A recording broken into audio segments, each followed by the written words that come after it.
ብራዚል የዓለም ትልቁ የካንቫ ድምቀትና የፉትቦል ፍቅር የሚያምርባት የባህል ዳር እጅግ የተለያዩ ባህል ያላት ሀገር ናት። ግን ብራዚል በውጪ ውበቷ ብቻ ካየናት ብዙ ነገር አምልጦናል። ብራዚል እስከ አማዞን ጥልቅ ደን ድረስ ብራዚል ለማወቅ የሚያስደንቁ ብዙ ታሪኮች አሏት።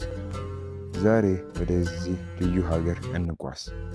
ጉዟችንን ከሪዮ ዲ ጄኔሮ እንጀምራለን።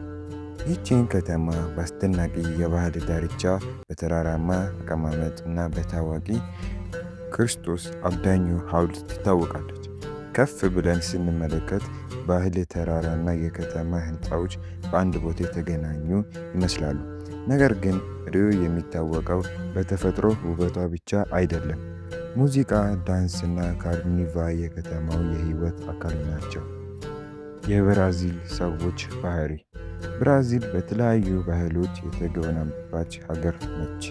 የአውሮፓ፣ የአፍሪካና የአገሬው ህዝቦች ታሪክ በአንድ ቦታ ተቀላቅለው ዛሬ የምናየው የብራዚል ባህል ፈጥሯል።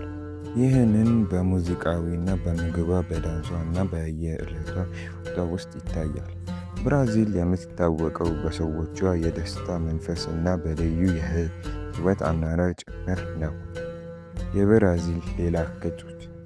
ግን ከዚህ ውብ ምስል ጀርባ ሌላ ብራዚል አለች።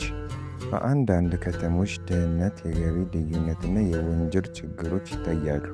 በተለይም ፋቬላ በሚባለው የከተማ ማህበር ውስጥ ህይወት ከቱሪስቶች ከሚያዩት የተለየ ነው።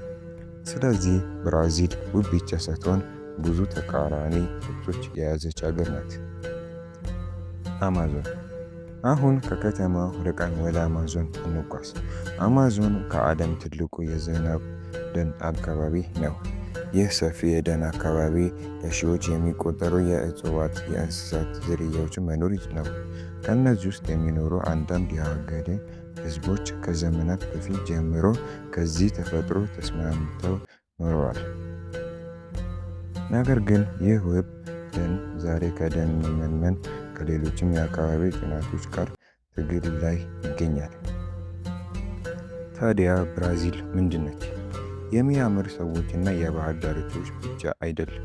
ብራዚል የተፈጥሮ ውበትና የተለያዩ ባህል ታሪኮች፣ ችግርና ተስፋ በአንድ ሀገር የተሰበሰበች ልዩ ምድር ነች።